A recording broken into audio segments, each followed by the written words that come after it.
So, to talk about Joe and Clara Pilates, every time I think about that, I get a kind of a tingle, because I have said many times that I think when I teach, I feel as though I'm channeling sometimes. I feel as though Joe and Clara are up there, and Joe sometimes being a very irascible old German, I think he's saying, ugh, don't say that, or don't do this, or don't do that. And Clara, who I have always said was the true, Joe was a genius, there's no question about it, Joe Pilates. But he was very impatient, and he could be very irascible, and sometimes in the middle of a session that he might be doing with you, if he had you on the reformer and maybe his hands are over you and he's doing something or something or something, and if he got bored with you, or if maybe you weren't doing it exactly to please him, who knew what reason, Joe sometimes would just walk away. Clara would always run up, and she would be the one then who would say, I tell you, I show you what he's talking about. Well, I'm laughing now because when I think of the whole group of us, are like a bunch of clowns when you come down to it. I mean, creative people, gifted, thank you, God, and fortunate to be put in the hands of people like Joe and Clara. Martha Graham was my very first teacher, and the people that I was led to were all so brilliant, and the people who were in that area then of work. I went to New York as a copywriter, really, doing fashion copy for Saks Fifth Avenue, and a friend of mine took me to a Martha Graham concert, which totally blew my mind, and I just thought, I kept leaning forward and leaning forward. I was 22 at that time, I think, or 23, and I thought, oh, I have to do that. I have to do that. To think of being in that room with this brilliant person. She was developing her syllabus at that time, and we were, those of us who were lucky enough to work with her, just considered ourselves lucky to be there, to be used, and that's what she was using our bodies. And so I developed a chronic knee injury that it just kept getting worse and getting worse and getting worse and getting worse. And it finally got so it was kind of like this. I remember it so clearly, and every time that I would have to come into this kind of position, my leg would just kind of go there and then stop. And it wouldn't give from there, so I'd have to kick it like that. And when I kicked it, it was like a knife going through here. I will never forget that. And it got to be very serious. I had no money. I said to Martha, what is that? It'll work out. It'll work itself out. So it didn't. And I tell you, my higher power was with me. There was a wonderful dancer. Some of you may remember the name. I don't know. Allegra Kent, who was a ballerina with ABT, or with the New York City Ballet. And she said to me, did you ever hear of this funny little man over on 8th Avenue who does the most amazing things? And his work is, she started to kind of explain to me what it was, but she said, it's very therapeutic. And I go there all the time because, well, dancers, they've always got something, an ass or an elbow, always something is out of whack. And she said, I find that by going there 3 or 4 days a week and going through the work on this funny equipment that he has, that I get my body kind of on balance, and that I feel more comfortable with myself.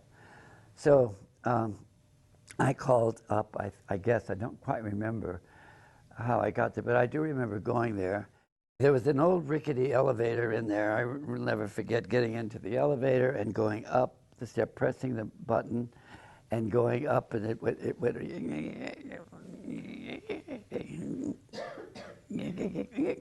and I thought, oh my God, what kind of a place is this? Anyway, I finally got up there, and and I got out, stepped out, and there's the studio.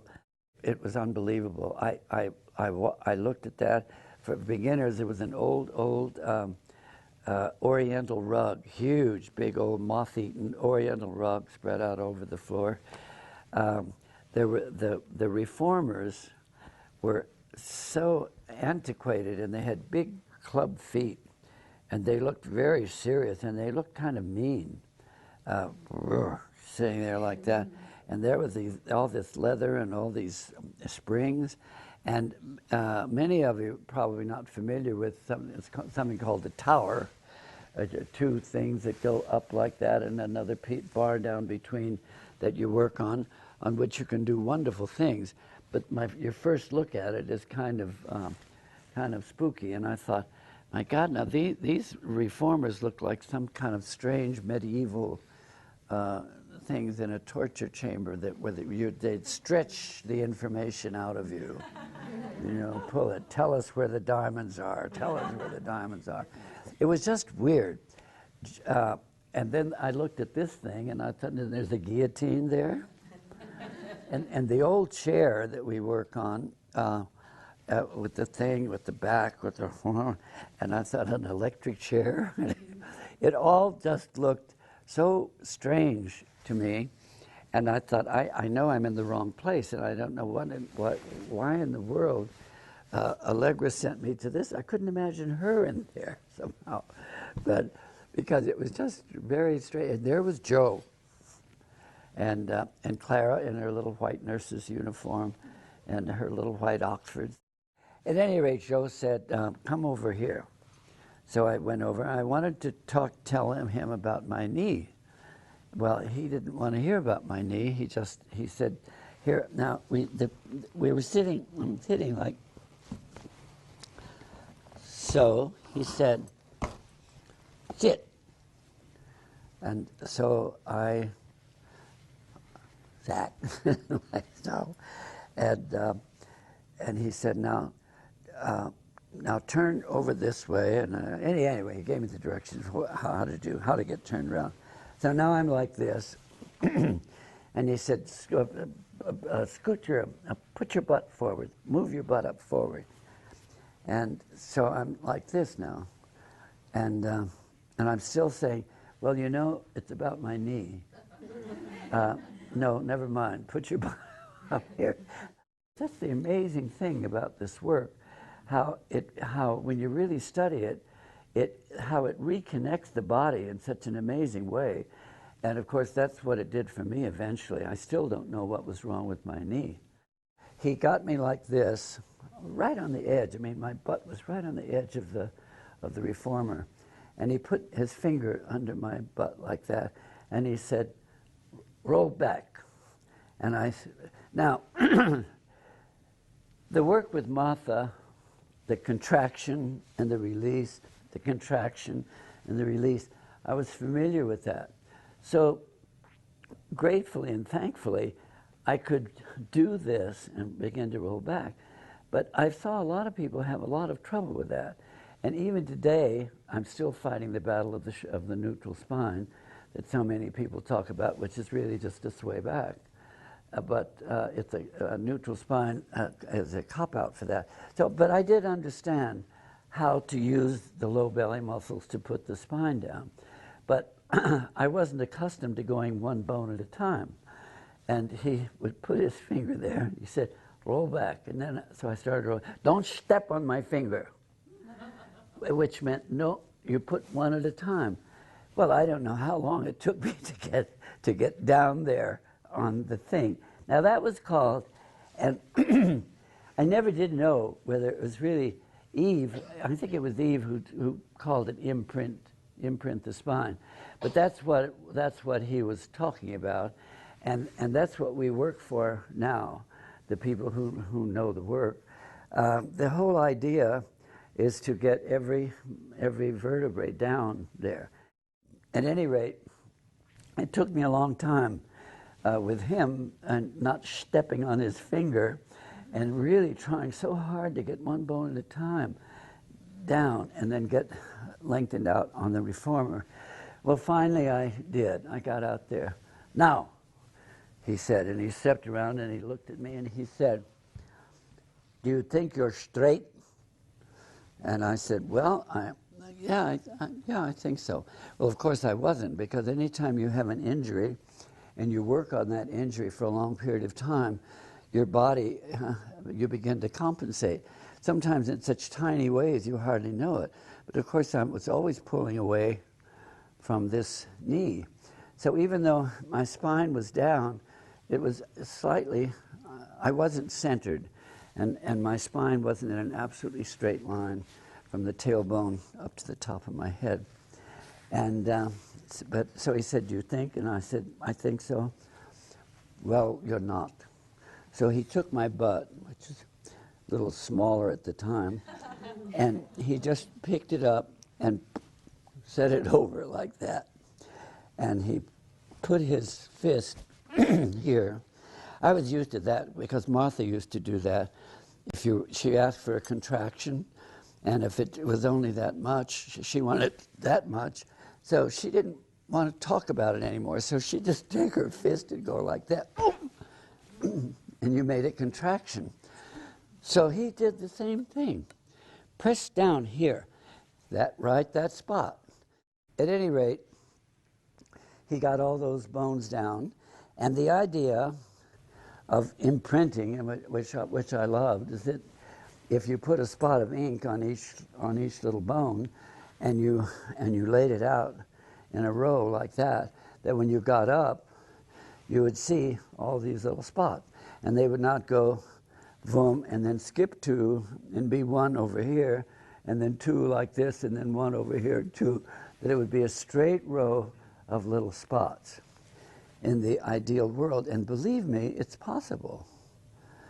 You don't often see it because we don't have very many teachers who are that demanding, or that many teachers who really, really, really know the work. This work, as I've said so many times, has gotten to the point where it's kind of accepted as the kind of an exercise modem or regimen. It's so far above exercise. I could not be doing this at the age of 84 if it was some dopey little exercise program. I'd be bored to death with it. It's so much more than that. It's a study, it's an art, it's a science. It belongs on a very high level up here. The whole thing with Joe and with Clara and with that, when I go back to thinking of this line laid out there on the Reformer, and his attitude was so marvelous. I think in about 6 minutes. Now, mind you, I had been totally set in my head that I was not going to stay there, that I was going to get out as quickly as possible. In about 10 minutes on the Reformer, I thought, "Oh, yes, I'm in the right place. Now I know why Allegra is here." I just felt, I could feel myself. And even though I didn't feel centered, because I had been, I think I used the word cockalooky for so long, trying to do the work and fix the knee and hold myself together. But I did feel that wonderful feeling of lying down and being in a straight position. This is the fantastic thing about that Reformer, is that you can work in a supine position and over an injured part of your body, if you know how to use the springs and the foot bar correctly, and you can the whole thing is so wonderfully therapeutic, and because you can work that injured part without having your body weight over it, or without having to lean on something to do it. The simplest things are, of course, always the hardest and are always the most effective. So the leg and foot work is something that I just do over and over and over. Let me say, first of all, that Clara, when I was opening my studio, she said, "We have only touched the tip of the iceberg with this work." You understand I'm trying to do a German accent? Because that's the way she would say that. And and you are the person to take this and go. But always remember your ABCs. And so that is what I've tried to hang on to.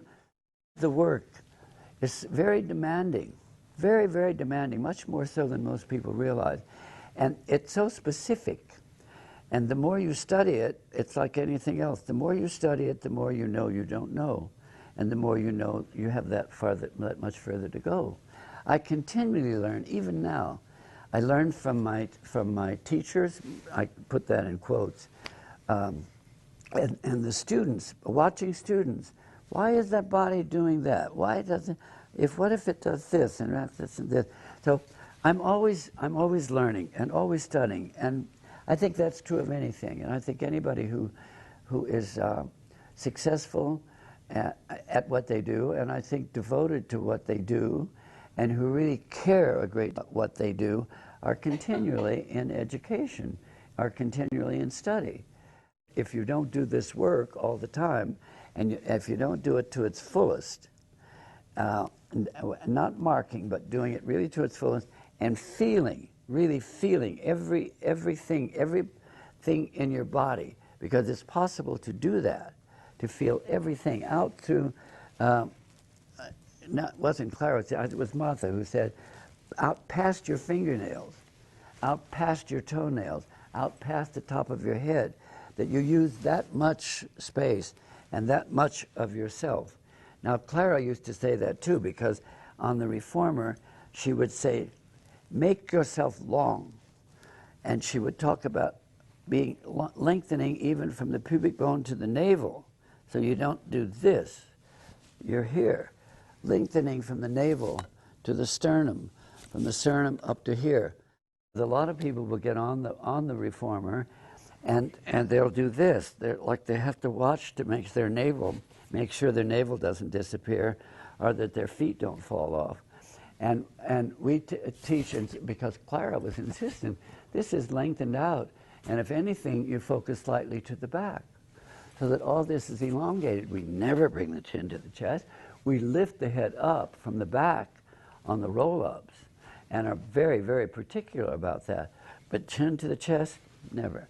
Now, people hear things in different ways too. So sometimes you don't hear truth until it's time for you to hear it. And so that's why the learning process is so fascinating to me, and also why when you come into this work, if you're serious about it, if you want to be a teacher, that you consider it a long-term study. I think it takes about at least 5 to 10 years to make a good teacher, and probably 10. I know people who have been with me for 10 years before I consider that they really teach well, and our program takes 2 years, not solidly, but over a 2-year period before we consider them even as an apprentice teacher. Am I right? I forget sometimes.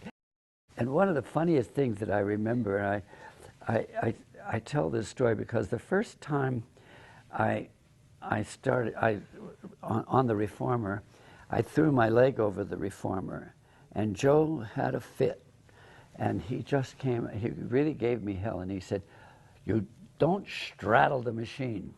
Don't straddle the machine." Well, it got so into my brain, and as a student, that's what happens. If your teacher says, lift your leg up and hold it for 120 minutes, well, you're going to do that, or you give it a good try. So it really got into my brain, don't straddle the machine. Joe died in a terrible fire, and he was really quite healthy, really, but he died of smoke inhalation in the fire. And so he was gone. Clara was the studio was just kind of muddling about.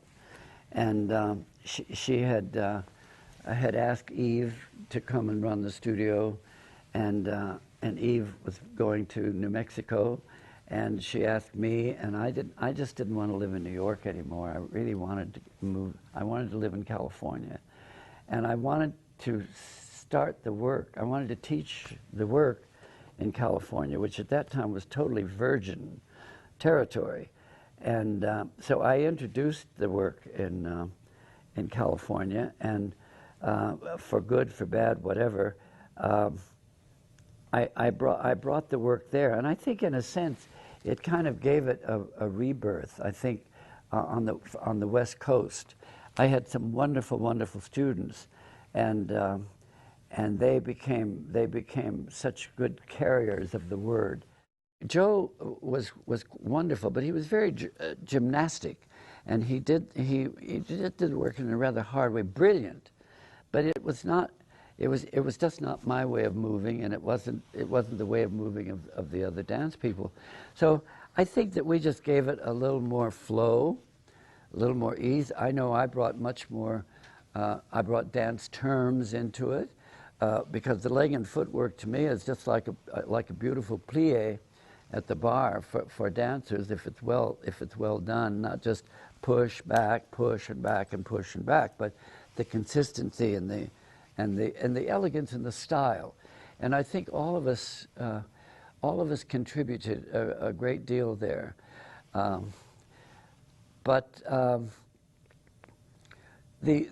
My last times with Clara, well, this story I have to tell. It's too funny. She was on one side of the reformer. There's nobody in the studio but her and me, and I'm standing over there. She's here. She said, "Give me your foot," and I'm stuck. I thought, how will I do that? When she's over here, do you get my point? Do you understand where I'm going with this straddling? Don't straddle the machine. And how stupid smart people can be. I just stood there like a dodo bird, looking at her, and thinking, how do you expect me to get my foot over there? And she said, and then she would sometimes get cranky too.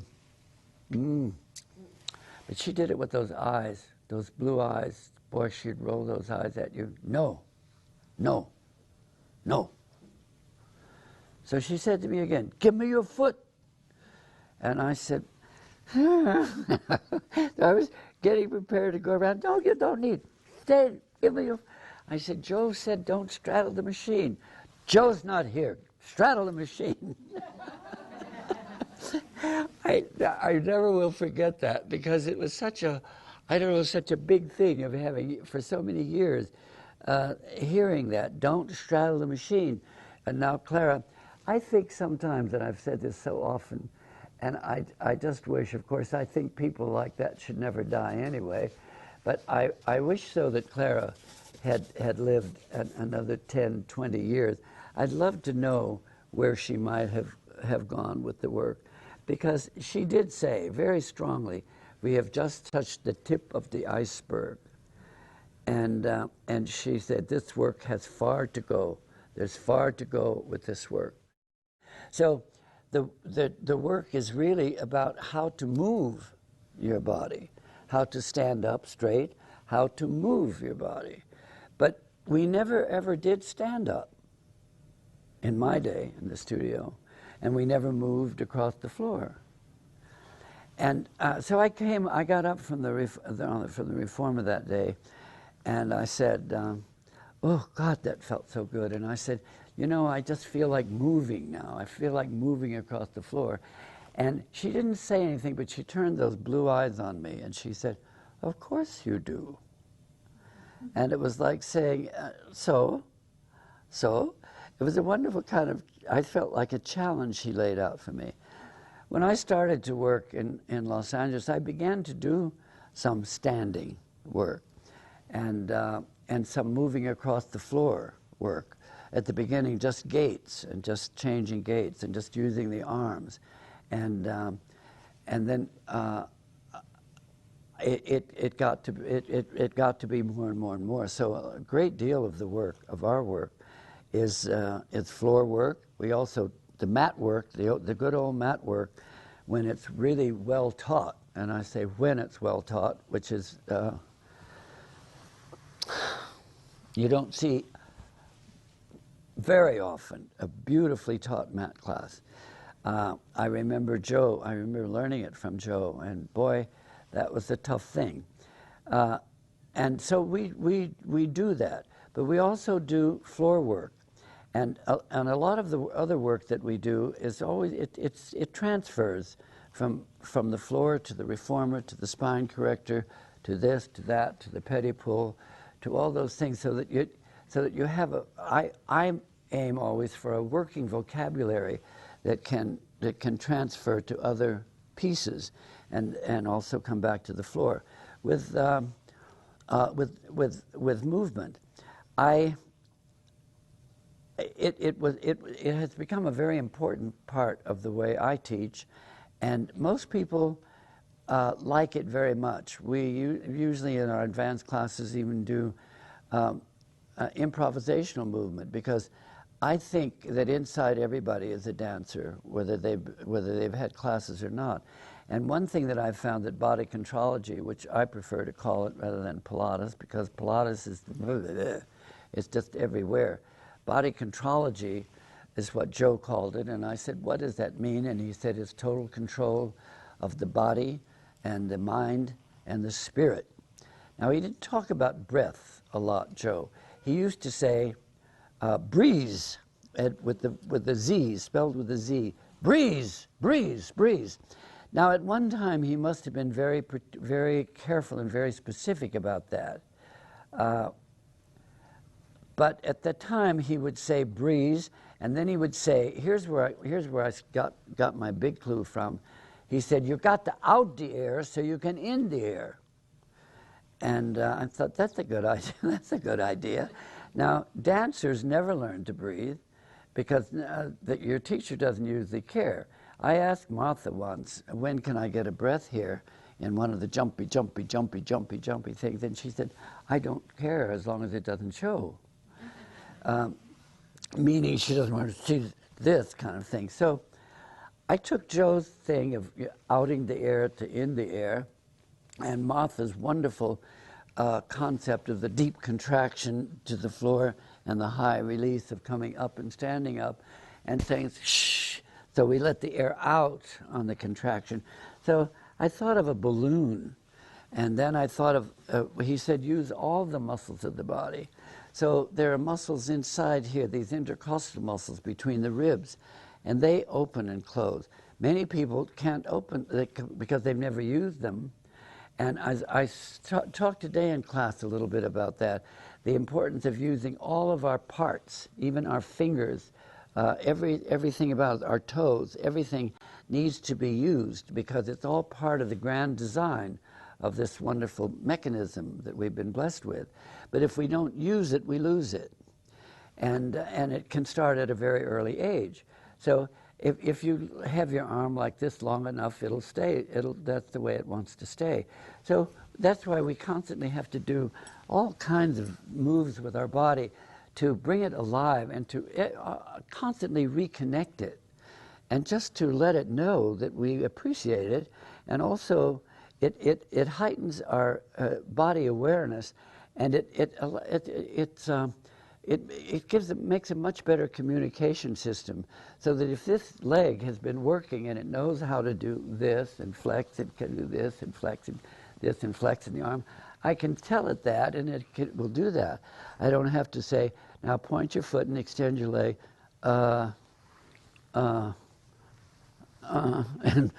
fool around with it, you know.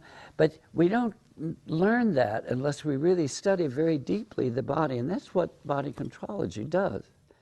It's a course in how to work with your body, and that's not an easy thing. It's not an easy thing. We've been given this beautiful, beautiful instrument, and then the great designer has said, now, what are you going to do with it? Are you going to let it just turn into a pile of poop? Are you going to use it? Are you going to bring it to its potential? Are you going to learn to really stand up? Are you going to learn to reach out through space? Are you going to learn to enjoy the feeling of movement, what it feels like to move your body, to feel yourself through, moving through space? Are you going to go that way? You have a choice. And it's very difficult. And I said, in our society, we want everything fast. And we also are lazy. It's every class that I teach, I have to at some point say, you're being lazy on me. You're not giving me, you're giving me this instead of this. Make me want to look at what you're doing. This is not interesting. Nobody cares. And you've all seen performers, I'm sure. I mean, dancers or whatever. And you say, well, it's okay. Because that Geist, that spirit, that soul is not there. That every move that you make is the only important thing in the world at that moment. That particular move. And so that's wonderful. So that's what I'm after. Now, if Joe were alive now, I can just hear him screaming and yelling at all of this Pilates for this, Pilates for that, Pilates for this, Pilates for that. Body contrology teaches you how to use your body, no matter what you're doing with it. You know, it's great for skiing, it's great for swimming, it's great for, it helps greatly when you're birthing. I had people, when I started, I've had paraplegics in my studio. You can't use the foot bar the same way, by the way. Isn't that awful? The devil made me say that. But I've worked with paraplegics using those same principles, using what they could do, what they can do. I've worked with pregnant women until I swear to God, one day I said, there's a picture of one in my book. I said, Nancy, don't come back tomorrow. I'm not ready for breaking water here. And I don't know what to do, because she was in second position on the floor and the baby is lying out there. And the next morning, it was interesting too, because the next morning she called me about 9 or 9:30, and she said, oh, I just called to tell you that I did wait till I got to the hospital to break the water, and we have a new Pilates student. And she just went home, and she said, I felt like it was time. So I called my husband, and we went to the hospital, and I didn't get into my percussive breathing on.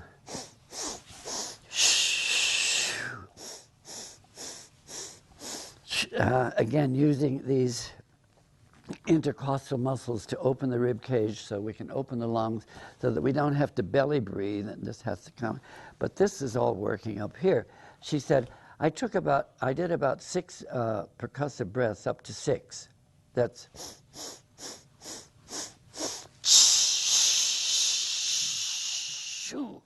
and she said, there it was.